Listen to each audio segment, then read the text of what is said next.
Tu es un entrepreneur ou juste une personne en voie de réalisation d'un projet. Tu aspires à fonder ou à sécuriser une famille. Voici quelques caractéristiques de personnes que tu devrais éviter, bannir, chasser même de ta vie si tu veux réussir. Sinon, c'est elles qui te détruiront.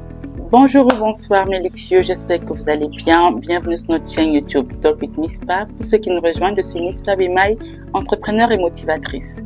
Aujourd'hui, on va parler en quelques minutes des personnes indésirables, nuisibles à bannir dans notre vie. Mais comme tu sais, avant de commencer, like la chaîne, like la vidéo si tu aimes notre contenu, partage, commente, mais surtout, abonne-toi, ça démarre. Éviter les amitiés ou les personnes toxiques. Ceux-ci sont incorrigibles dans leur comportement. Ils en arrivent à en faire une habitude qu'ils veulent normaliser et donc c'est à vous de devoir vous y accommoder. Non, c'est pas bon. Ils ne vous servent que des critiques, de la dévalorisation. Ils ont toujours tendance à vous rabaisser ou à vous frustrer.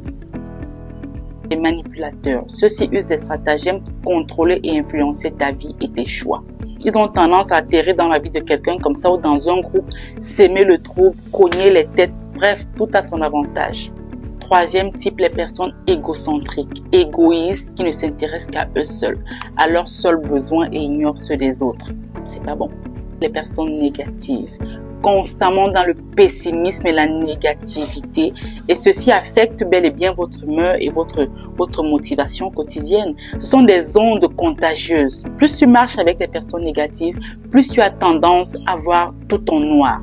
Et c'est pas bon. Les personnes qui ne respectent pas et ne connaissent pas leurs limites. Ils ne respectent ni vos vies privées, ni la confidentialité de vos confessions. C'est-à-dire que tu as un ami comme ça qui, à cause d'une petite mésentente ou après 2 verres de plus, peut exposer ta vie privée, votre intimité, exposer tes secrets.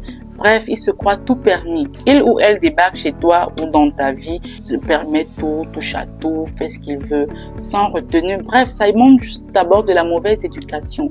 Évitez ce type de personnes. Les personnes qui ne sont pas fiables. Elles manquent de loyauté, d'humilité et n'assument pas leurs responsabilités.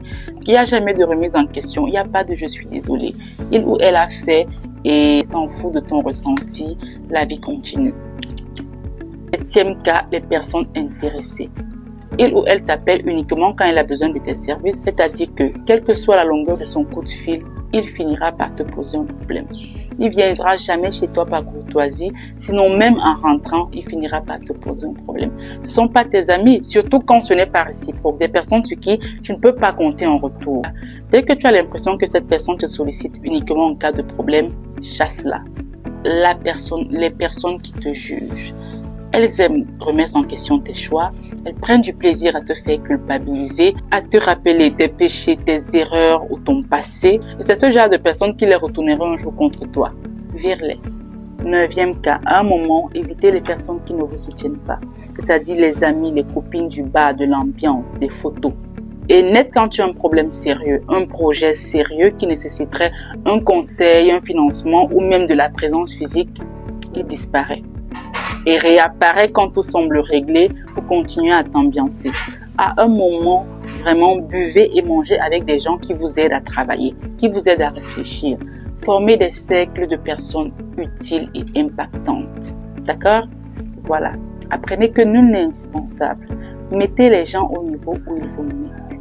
Arrêtez d'essayer de trop plaire, de trop donner, parce que ça se retournera toujours contre vous.